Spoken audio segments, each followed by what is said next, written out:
ప్రభు, నేను నిన్ను నా పూర్ణ హృదయముతో స్తుతింతును. నీ అద్భుత కార్యములెల్లా నేను ప్రకటనము చేయుదును.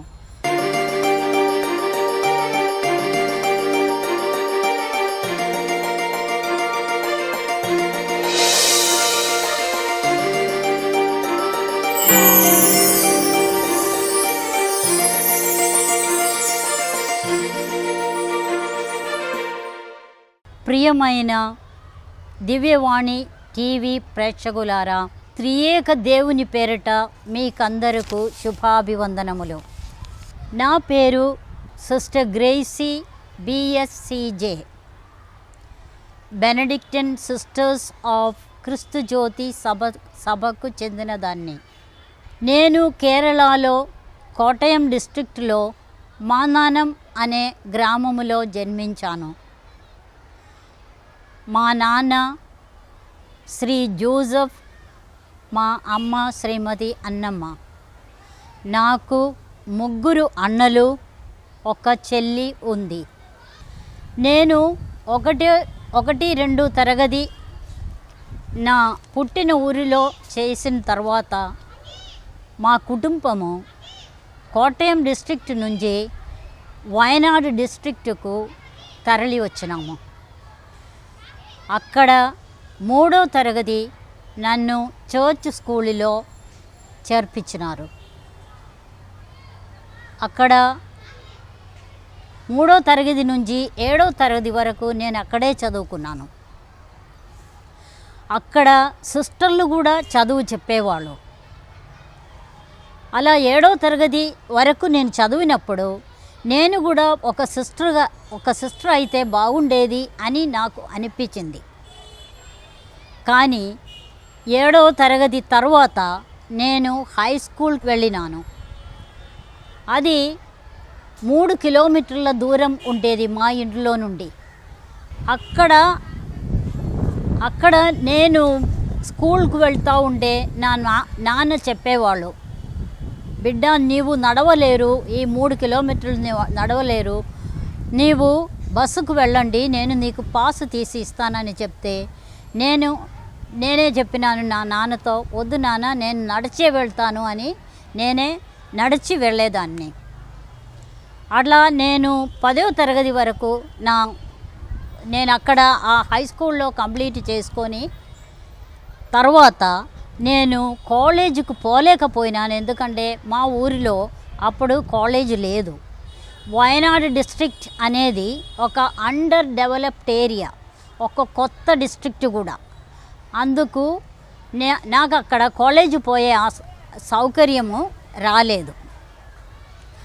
అందుకు 10వ తరగతి తర్వాత నేను టైపింగ్ నేర్చుకుంటేకు పోయినాను 1 సంవత్సరం.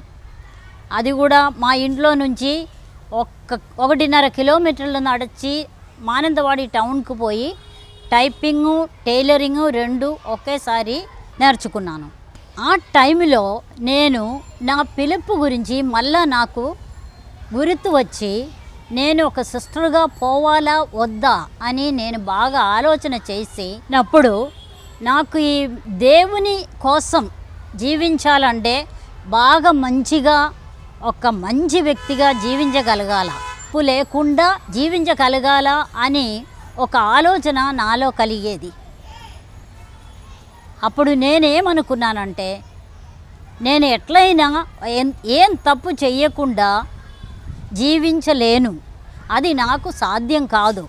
అందుకు నేను పూర్తిగా ఈ దేవుని కోసం జీవించాలా లేకపోతే ఒక సిస్టర్గా జీవించాలా అనేది పూర్తిగా నా ఆలోచన నాలో నుంచి పక్కన పెట్టేసినాను.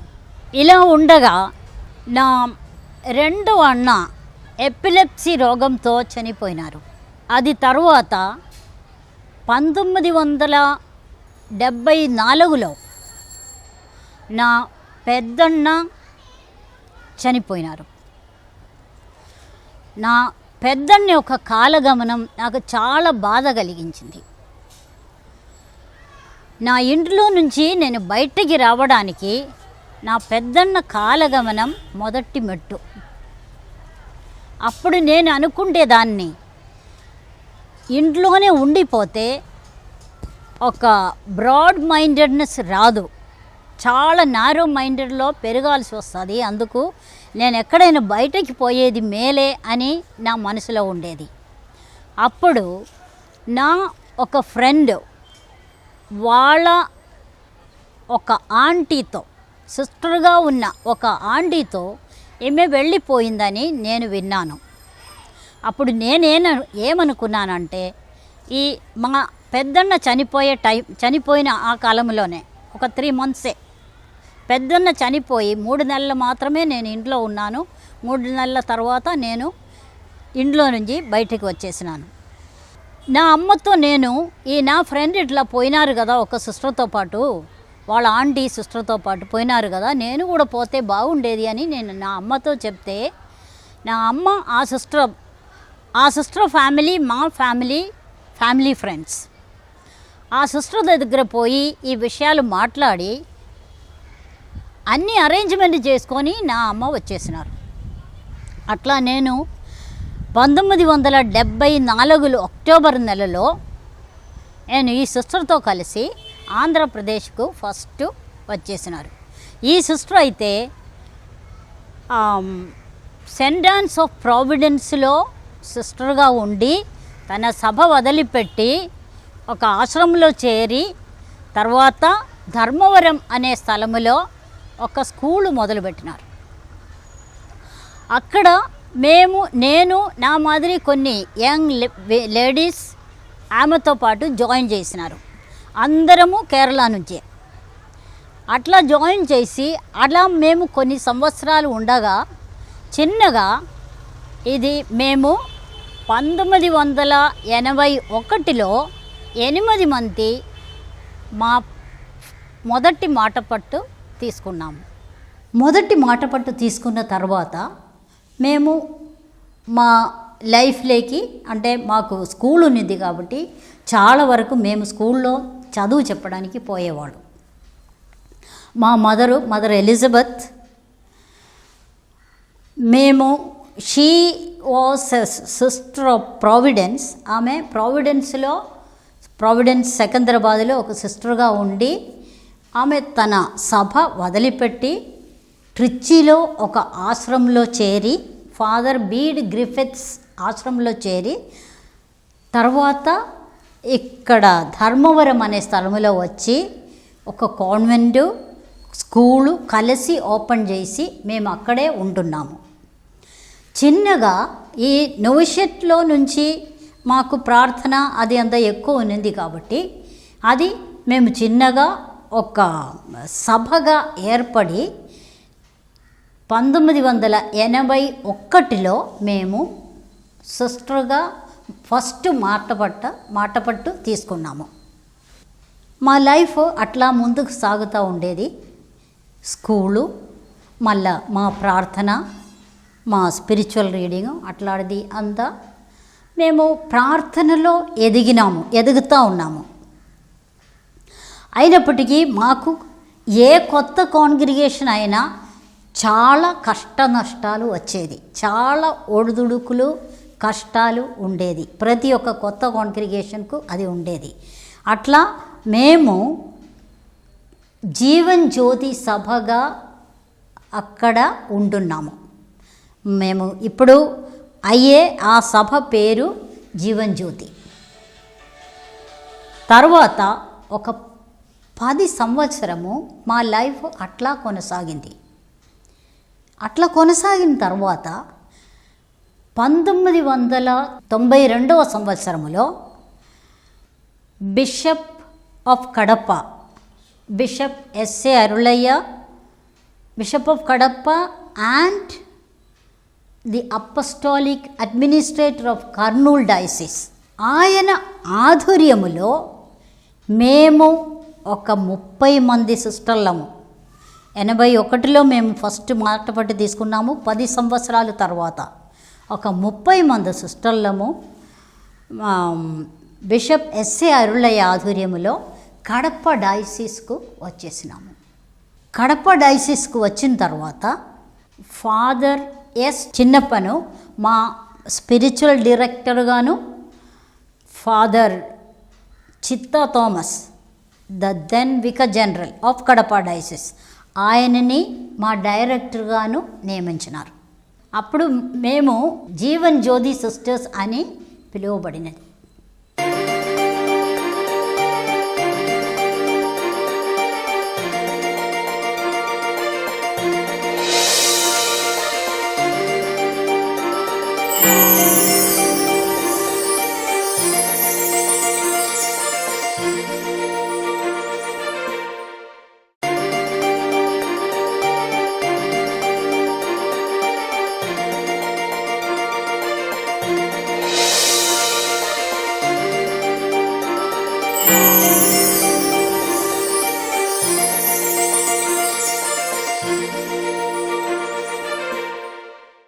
మేము 1992లో బిషప్ తండ్రి గారు, అరుళయ్య తండ్రి గారు మమ్మల్ని ఇక్కడికి పిలుచుకు వచ్చినప్పుడు మాకు ఆల్రెడీ ఇక్కడ 2 కాన్వెంట్ ఉండేది. ఒకటి ఇక్కడ ప్రస్తుతం నేను ఉండే ఈ స్థలములో, దట్ ఈస్ బద్వేల్. మళ్ళీ రెండవది ఒకటి కరుణగిరిలో ఒక కాన్వెంట్ మాకు ఉండేది. ఇక్కడ అరుళయ్య తండ్రి గారు మాకు ఇక్కడ ఉన్న డయాసిసన్ స్కూల్ని అప్పగించి మీరు ఆ స్కూల్ నడిపిస్తూ ఉందని చెప్పినారు. కరుణగిరిలో కూడా మేము మాకు ఒక స్కూలు, అది ఒక పక్కా విలేజ్. అక్కడ విద్య చాలా తక్కువ ఉండేది అక్కడ ఆ విలేజ్లో. అందుకు అక్కడే స్కూల్ తెరిచి అక్కడ మేము చదువు చెప్తూ ఉండేది. ఆ టైంలో మాకు వేరే జనరలైట్ లేదు కాబట్టి అరుళయ్య తండ్రి గారు మమ్మల్ని ఒక డయాసిసన్ బిల్డింగ్కు జనరలైట్గా అక్కడే ఉండమని చెప్పి కడపలో మరియాపురం నందు లూర్ద్ భవన్లో ఒక జనరలైట్గా, ప్రస్తుతం జనరలైట్గా అక్కడే ఉండమన్నారు. దానికి ముందే అరుళయ్య తండ్రి గారి సలహా మేరకు మేము ఎన్నికలు చేసినాము. ఆ ఎన్నికల్లో మొట్టమొదటి మదర్ జనరల్గా నేను ఎన్నిక అయినాను. అది తర్వాత విద్యారంగంలో పనిచేస్తూ 3 చోట్ల బద్వేల్, కరుణగిరి అండ్ జమ్మలమడుగు, అరుళయ్య తండ్రి గారు మమ్మల్ని జమ్మలమడుగులో ఒక స్కూల్ ఉండేది అప్పుడు బిషప్ డయాసిస్ది, ఆ స్కూల్లో కూడా మమ్మల్ని పంపించినారు. ఆ స్కూల్లో కూడా పని చేయమని చెప్పి మమ్మల్ని అక్కడికి కూడా పంపించినారు. అక్కడ పని చేస్తూ జనరలైట్లో, ప్రస్తుత జనరలైట్లో బిషప్ తండ్రి గారు ఆధ్వర్యంలో ఇచ్చిన ఆ బిల్డింగ్లో ఉండి అక్కడే మా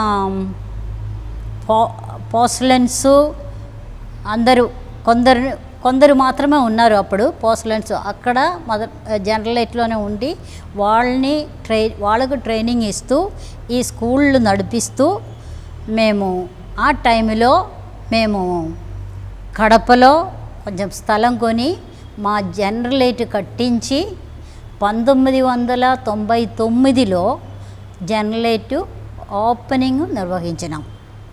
అది తర్వాత అప్పటికి మాకు ఒక కొత్త బిషప్ వచ్చినారు, ప్రకాష్ మల్లవరపు, 2వ కాపరిగా, అది బిషప్గా కడప డయాసిస్కు వచ్చినారు.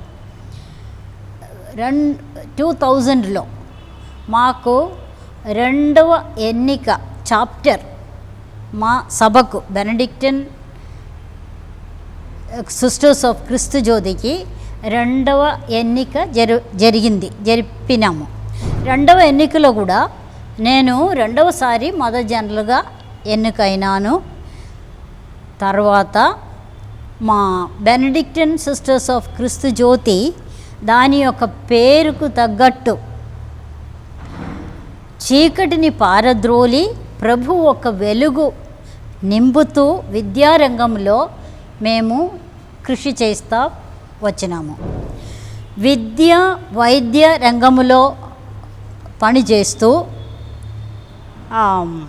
అప్పటికి మాకు ఇప్పుడు ఒక 2-3 ఉండేది వైద్య రంగంలో పనిచేయడానికి, దట్ ఈస్ నర్సెస్. అయినా ఇప్పుడు వైద్య రంగంలో పనిచేస్తూనే మాత్రం కాదు, village visiting, family visits, women empowerment, child welfare, ఈ ఫీల్డ్లో అంతా మేము కొంతవరకు మాకు సాధ్యమైనంత వరకు మేము సేవలు అందిస్తూ వచ్చినాము. 2006లో మాకు 3వ ఎన్నిక జరిగింది. ఈ 3వ ఎన్నికలో మదర్ లీనా గారు మదర్ జనరల్గా ఎన్నికైనారు. అది తర్వాత నేను నా పోస్ట్ తర్వాత విద్యా రంగంలో గాను ఫార్మేషన్లో గాను ఎక్కడెక్కడ నన్ను అప్పగించి పని చేయడానికి పెట్టినారో అక్కడల్లా నేను నా సేవలు అందిస్తూ నాకు ఇచ్చిన పని సక్రమంగా చేస్తూ నేను వచ్చినాను. బెనడిక్టిన్ సిస్టర్స్ ఆఫ్ క్రీస్తు జ్యోతి దాని యొక్క పేరు తగ్గట్టు క్రీస్తు జ్యోతి, క్రీస్తు ఒక జ్యోతిని పంచుకోవాలనే ఉద్దేశంతోనే మేము ఈ ఎడ్యుకేషన్ ఫీల్డ్లో వర్క్ చేస్తున్నాము. అదే ఉద్దేశంతో మేము నాట్ ఓన్లీ ద పీపుల్, బాగా ఉన్న వాళ్ళకు మాత్రం కాదు, చెవిటి మూకి పిల్లలది యొక్క కష్టాలు చూసి వాళ్లకు సేవ చేయాలని ఉద్దేశంతో మేము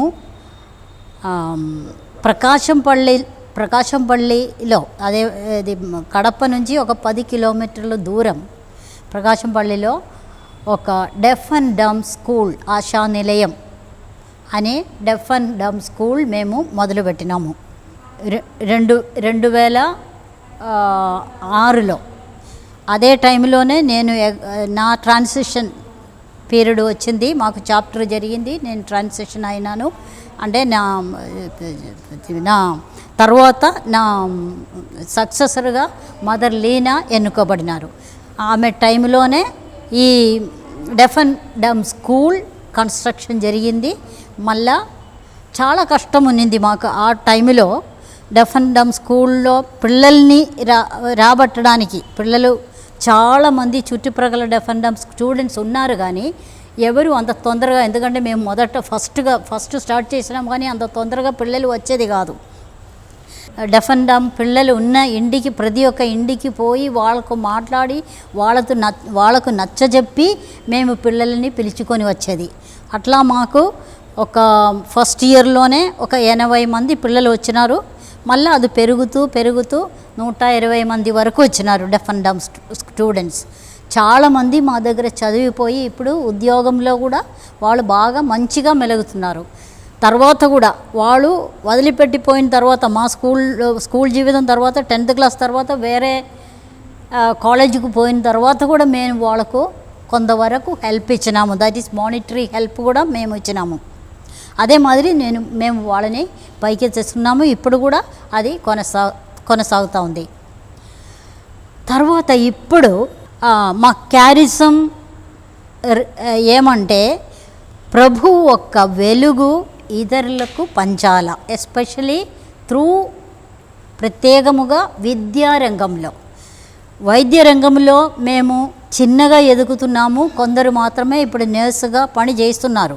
ఇక్కడ మన భారతదేశంలో మాత్రం కాకుండా ఇతర దేశాల్లో కూడా, లైక్ అమెరికా, ఐర్లాండ్ ఇటువంటి దేశాల్లో కూడా మా సిస్టర్లు సేవలు అందిస్తున్నారు. తర్వాత ఇప్పుడు మాకు మదర్ జనరల్గా ఈ ప్రస్తుతము మా మదర్ జనరల్ మదర్ లీనా గారు. ఆమె ఎంతో కృషి చేసి ఎంతో కష్టపడి మా కాంగ్రిగేషన్కు పైకి తేవాలని కష్టపడి దీనిని ముందుకు నడిపిస్తున్నారు.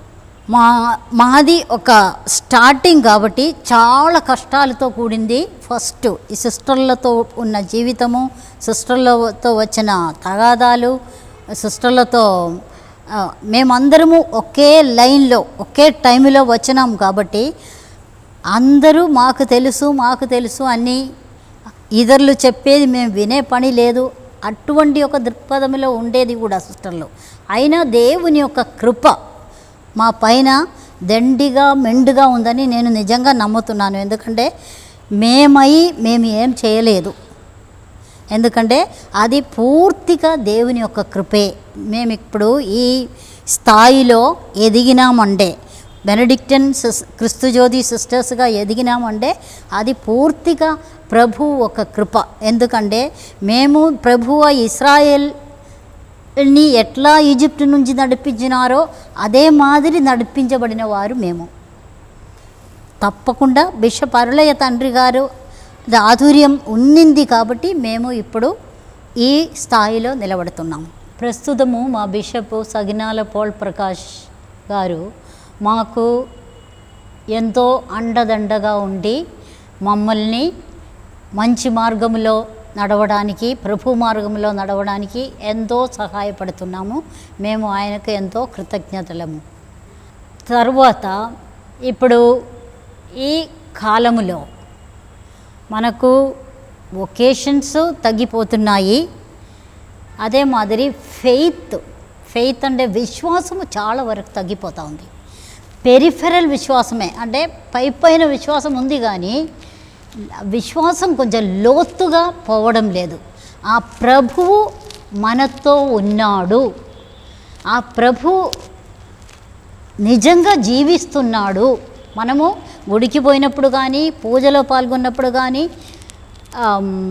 తర్వాత ప్రార్థన చేసినప్పుడు కానీ ఈ ఒక్క దృక్పథం మనలో ఉండాలి. ప్రభువు ఉన్నాడు. ఈ విశ్వాసంలోకి మనము లోతుగా పోకపోతే మనము ఊరికనే పై ప్రార్థన చేస్తున్నాము, పూజకు పోతున్నాము, మా జీవితంలో ఏ మార్పు రావడం లేదు.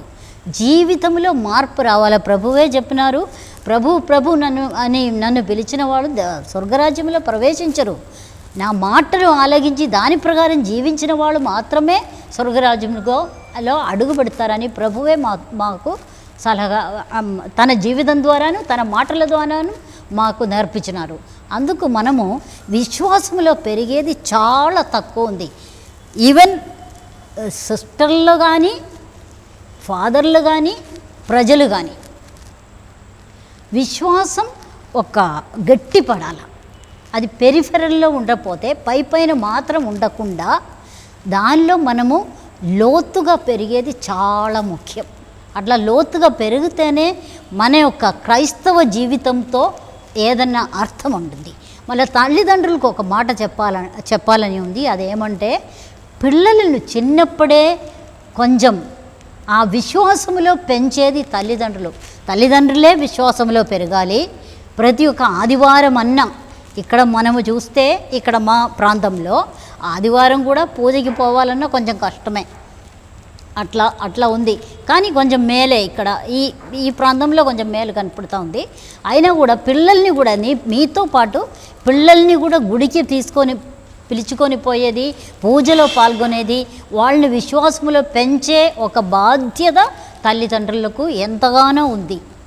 అది గుర్తెరిగి తల్లిదండ్రులు ఆ బాధ్యతను నిర్వహించాలని నా ఒక మనవి. ఇంకా నా ఒక పిలుపులో నేను ఇంకొకసారి తొంగి చూస్తే నాకు ఎంతో యేసు ప్రభువుకు, ఆ దేవాది దేవునికి ఎంతో నేను రుణపడి ఉన్నాను. ఎందుకంటే నేను ఫస్ట్ ఒక మాట చెప్పినాను, నేను ఒక మంచి జీవితం జీవించలేను, అందుకు నేను ఈ సిస్టర్హుడ్లోకి రాను అని అనుకున్నాను. నిజమే, అది నిజం కూడా. నా శక్తితో ప్రభువే చెప్పినారు, మానవునికి ఇది అసాధ్యము కానీ దేవునికి అన్నీ సాధ్యమే. అది నా జీవితంలో నేను చవి చూచినాను. అందుకే నేను ఇప్పుడు నిలబడుతున్నాను. నేను ఇంకా నా 60వ సంవత్సరంలో కూడా నేను వెళ్ళిపోవాలని అనుకున్నా. 60 సంవత్సరం. ఎందుకంటే నాకు ఈ రిలీజియస్ లైఫ్లో బాగా నీతి నిజాయితీగా ఉండాలని నాకు చాలా నా కోరిక. ఇదంతా కనపడలేనప్పుడు, నీతి లేదు, నిజాయితీ లేదు, ఇదంతా కనపడినప్పుడు నాకు కష్టమే. ఆ టైంలో కూడా నేను అనుకున్నా వెళ్ళిపోవాలని. కానీ దేవుడు నన్ను పంపలే, నిలబెట్టినాడు. అది దేవుని యొక్క కృప. ఎందుకంటే ఎక్కడ పోయినా, ఏం చేసినా, ఎక్కడికి వెళ్ళిపోయినా అందరిలోకి ఒకే మాదిరి ఉంటుంది. ఎక్కడ మనము పూర్తిగా అన్నీ అది కూడా నేను ఆశించడం లేదు. మళ్ళీ రెండవదిగా నేను దేవునికి కృతజ్ఞత తెలుపవలసినది ఒక బాధ్యత నాకు ఉండి, అది ఏమంటే ఏమి తెలియని నన్ను ఆ దేవుడు పిలిచినారు. దేవుడు పిలిచి ఆయన యొక్క కరుణతో కరుణ నా మీద కుమ్మరించి కొంతవరకైనా ఆ ప్రభు ఒక జ్ఞానమును నాకు ఇచ్చి ఆ యేసు ప్రభు ప్రేమతో నన్ను నింపి నడిపిస్తున్నందుకు నేను దేవునికి ఎంతో రుణపడి ఉన్నాను. అవును ప్రభువా, త్రియేక దేవా, నీకే స్తోత్రము, మీకే ఆరాధన, మీకే మహిమ. ఆమేన్.